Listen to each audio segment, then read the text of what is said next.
하나님 말씀 봅니다. 사사기 20장 26절에서 28절입니다. 이에 온 이스라엘 자손 모든 백성이 올라가 베델에 이르러 울며 거기서 여호와 앞에 앉아서 그날이 저물도록 금식하고 번제와 화목제를 여호와 앞에 드리고 이스라엘 자손이 여호와께 물으니라. 그때에는 하나님의 언약궤가 거기 있고 아론의 손자인 엘르아살의 아들 비느하스가 그 앞에 모시고 섰더라. 이스라엘 자손들이 여쭈기를 우리가 다시 나아가 내 형제 베냐민 자손과 싸우리이까 말리이까 내일은 내가 그를 내 손에 넘겨주리라 하시는지라. 아멘. 오늘 말씀 사사기 20장 26절에서 28절인데요. 하나님 나라의 백성인가? 라는 제목으로 말씀을 드리려고 합니다. 우리의 정체성이 무엇인가 이런 것인데요. 온 이스라엘과 베냐민 지파와의 전쟁을 오늘 20장 후반절에 자세하게 설명을 해 주십니다.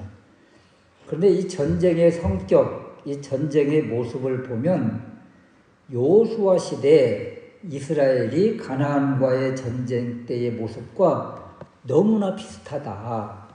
여호수아 7장에서 아이성과의 전투에서 패배할 때 여호수아서 7장 6절 말씀에 보면 여호수아가 옷을 찢고 이스라엘 장로들과 함께 여호와의 궤 앞에서 땅에 엎드려 머리에 티끌을 뒤집어 쓰고 저물도록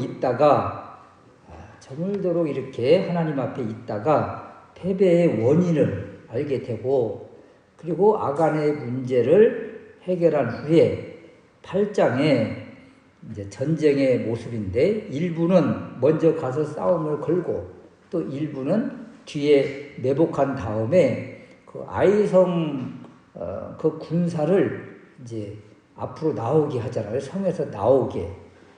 그래서 뛰쳐나온 다음에 그 이제 매복한 군사들이 그 성 안에 들어가서 성을 점령하는 모습. 그래서 이 말씀대로 행해서 그 아이성을 점령하고 아이성 전투에서 크게 승리를 했습니다. 그런데 사사기 20장에서 이스라엘과 베냐민 지파와의 전쟁이 똑같아요. 29절 말씀에 보면 매복을 시키고 또 31절 말씀에 베냐민 군사를 깨어 성에서 나오게 한 다음에 매복한 군사가 성에 들어가서 대성을 거두는 모습이 아이성 전투와 너무 비슷하다. 그래서 이런 모습이 바로 가나안 전쟁에서 가나안을 진멸시킨 것처럼 베냐민 기브아를 이런 똑같은 방법으로 진멸을 시키는 거예요. 그리고 48절 말씀에 보면 이스라엘 사람이 베냐민 자손에게로 돌아와서 온 성읍과 가축과 만나는 자를 다 칼날로 치고 닥치는 대로 그 성읍에 있는 그 모든 것들을 다 불살르는 이런 모습을 보여주는데 이 모습이 이스라엘이 가나안에서 행한 진멸의 모습, 헤렘 전쟁이라고 하는데 이 진멸의 모습과 베냐민에게 행한 이 모습이 너무 똑같은 거예요. 이것이 주는 의미가 무엇인가 하면 하나님 나라요, 하나님 백성이요, 12지파의 한 지파인 이 베냐민이 가나안 사람과 별반 다를 바가 없구나. 그래서 가나안 족속을 대하듯이 똑같은 모습으로 대하는 모습이라. 이 모습이 이제 우리에게 주시는 교훈, 이 전쟁이 우리에게 주는 교훈이 무엇인가? 이런 것인데요. 첫 번째는 이런 것입니다. 뜻을 정하기 전에 어떤 행동을 하기 전에 하나님의 뜻을 구하는 것이 먼저다. 28절 말씀에 보면 두 번의 전쟁에서 패한 이스라엘이 이제 세 번째 이렇게 기도하잖아요. 우리가 다시 나아가 내 형제 베냐민 자손과, 이번에는 어떻게 기도해요? 싸울까요? 말까요? 1차전과 2차전의 기도 나가기 전에 기도하는 모습과 완전 다릅니다. 1차전 때 기도는 이렇게 했잖아요. 누가 갈까요? 또 2차전 전쟁을 앞두고는 올라가서 칠까요? 이렇게 물어보잖아요. 근데 이제 1, 2차전 패한 다음에 3차전 전쟁을 앞두고 하나님 앞에 기도하는 그 기도의 자세, 내용이 달라요. 3차전에는 싸울까요? 아니면 그만둘까요? 싸움을 기정사실 정해놓고 싸웠던 모습과 다르지요. 그럼 어떻게 싸워야 될지 말아야 될지 그것을 먼저 구하는 거예요. 그랬더니 하나님의 응답이 어때요? 1차전에서는 유다가 올라갈지니라, 2차전에서는 올라가서 치라. 이 두 번의 응답 가운데 내가 너희들을 너희 손에 넘겨주리라, 이런 승리의 약속이 없었어요.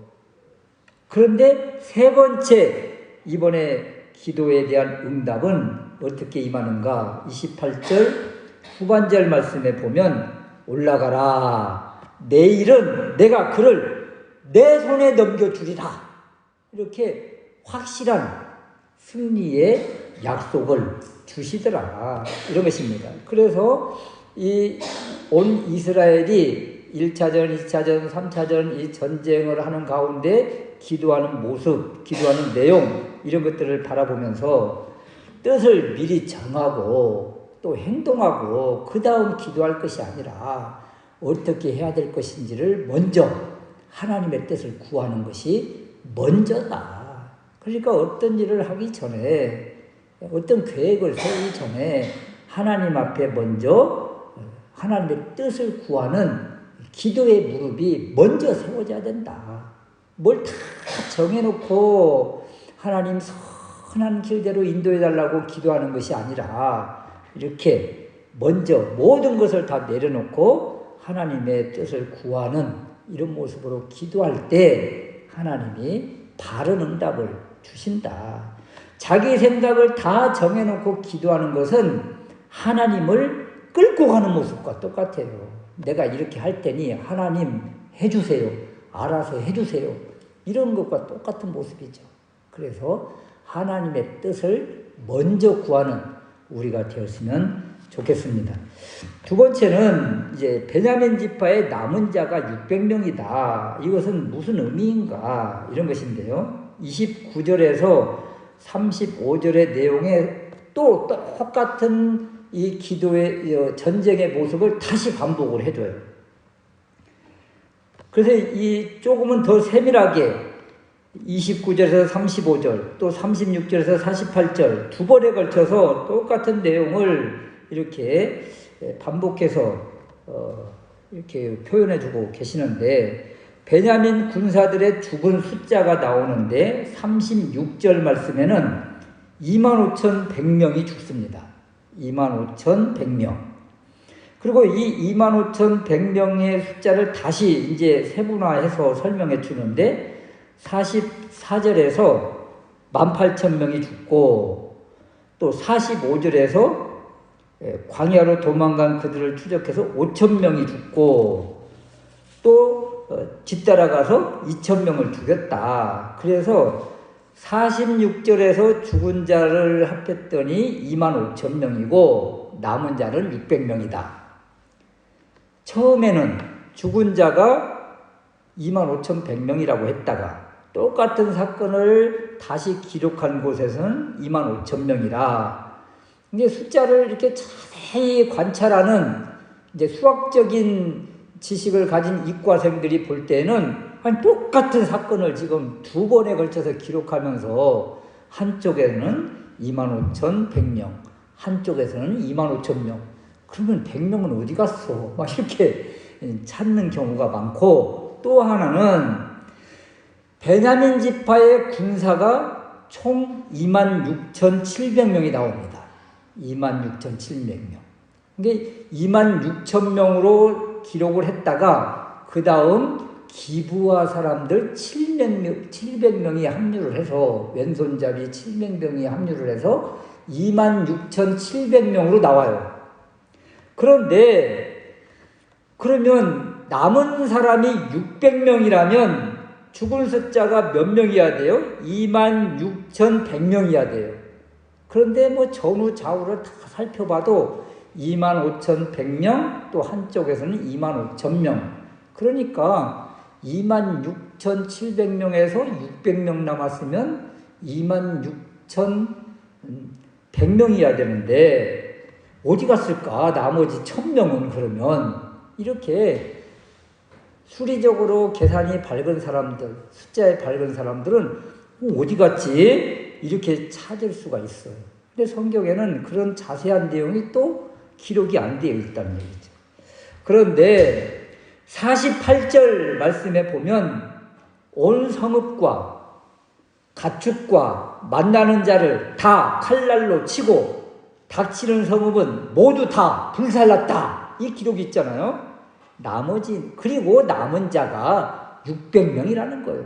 그러니까 전쟁에서 처음 죽어가는 이 사람들 계산을 했다가 결국은 다 죽은 자를 계산을 하지 못하고 이제 남은 자만 기록을 해주고 있는데 남은 자가 600명이다. 이런 것입니다. 그런데 여러분, 이 600명이라는 숫자가 어디선가 또 사사기에서 들어본 숫자예요. 이 숫자가 또 나오는 것이 있어요. 사사기 18장 11절 말씀에 단지파가 자신이 분배받은 땅을 점령하지 못하고 포기하고, 그리고 평화롭게 살고 있는 그 라이스라는 땅을 정탐하고 그 땅을 점령하기 위해서 군사가 동원됐는데, 이때 동원된 단지파의 군사의 수가 600명입니다. 이 600명이 평화롭게 잘 살고 있는 라이스를 점령하러 가면서 미가의 집에 들려서 우상과 드라빔을 다 도적질하고, 그리고 미가의 가정 제사장으로 있던 레위인을 포섭을 해서 자기 지파의 제사장으로 삼고, 그리고 평안하게 전쟁 없이 살고 있는 라이스라는 곳을 급습을 해서 그곳을 다 불사르고 죽이고 그곳을 점령해서 자기들의 땅으로 만들었습니다. 그럼 단지파를 뭐라고 소개를 하는가? 이 단지파, 이 지파를 보통 조폭 같았다, 도적대 같았다, 강도들이다, 이렇게 소개를 하거든요. 하나님 나라의 하나님 백성의 한 지파인 단지파가 하는 행동이 이 조폭 같은, 불량배 같은 행동을 했다는 거예요. 이때 행동한 사람 숫자가 600명. 그 단지파를 바라보면서 이스라엘 백성이라고 하면서, 하나님 백성이라고 하면서 하는 행동은 세상 사람만 또 못한 행동을 했다. 이것을 표현할 때 단지파의 600명, 이렇게 소개를 하는 거예요. 그러면 이 베냐민 지파의 남은 숫자가 600명이다. 이 이야기는 단지파의 600명의 이 숫자와 이렇게 같은 이미지로 바라볼 때 베냐민 지파, 남은 자 600명 베냐민 지파도 세상 단지파처럼 세상 사람만도 못한 그런 지파였구나. 세상 사람보다도 못한 소돔과 고모라 같은 그런 사람이었구나. 이것을 지금 고발하고 있는 거예요. 그래서 베냐민 지파를 바라볼 때, 단지파를 바라볼 때 이겁니다. 단지파와 베냐민 지파를 통해서 우리에게 주시는 교훈은 평안하게 살고 있는 라이스를 점령하기 위해서 600명의 군대를 동원을 했잖아요. 그러면 이 600명의 군사를 가지고 하나님께서 자신에게 주신 땅, 점령하라고 주신 분배해서 주신 그 기업, 그것을 취했어야죠. 그것을 취해야죠. 그것은 조금 어렵다고 피하고 그냥 평화롭게 살고 있는 그 사람들을 그렇게 무자비하게 짓밟는다는 것은 바른 행동이 아니었다. 이것을 이야기를 해주고 있고, 베냐민 지파에게는 이런 거예요. 베냐민 지파가 26,700명의 이 군사를 동원해서 온 이스라엘 40만의 군대와 맞짱을 떴잖아요. 이 26,700명의 이 군사를 가지고 이 레위인이 베들레헴에서 출발해서 자기 고향으로 갈 때 처음에 거쳤던 지역이 예루살렘 지역이에요. 예루살렘 여부스 지역. 여기서 해가 지려고 할 때 여기서 머무르자고 레위인의 종이 이야기를 합니다. 그런데 레위인이 이런 말을 해요. 여기는 이방 사람들이 사는 곳이야. 우리 동족이 살고 있는 베냐민 지파가 있는 기브아까지 좀 더 가자. 그렇게 기브아에 갔다가 그 큰일을 당한 것 아닙니까? 만약에 베냐민 지파가 이 26,700명의 이 군사를 가지고 자신들에게 허락한 약속한 기업으로 주신 여부스 그곳을 점령했더라면 얼마나 좋았을까 하는 안타까움이 여기에 배어 있는 거예요. 그래서 이 단지파나 베냐민 지파에게를 통해서 주시는 교훈은 도대체 너희들은 하나님이 너희에게 주신 그 기업은 어떻게 하고 그것은 차지할 생각을 하지 않고 어떻게 평화롭게 살고 있는 사람들 또는 같은 형제 지파들과 싸움을 걸고 있느냐. 싸움 걸어야 될 적을 잘못 지금 알고 있잖아요. 하나님 나라의 백성에게 누가 진정한 적인가?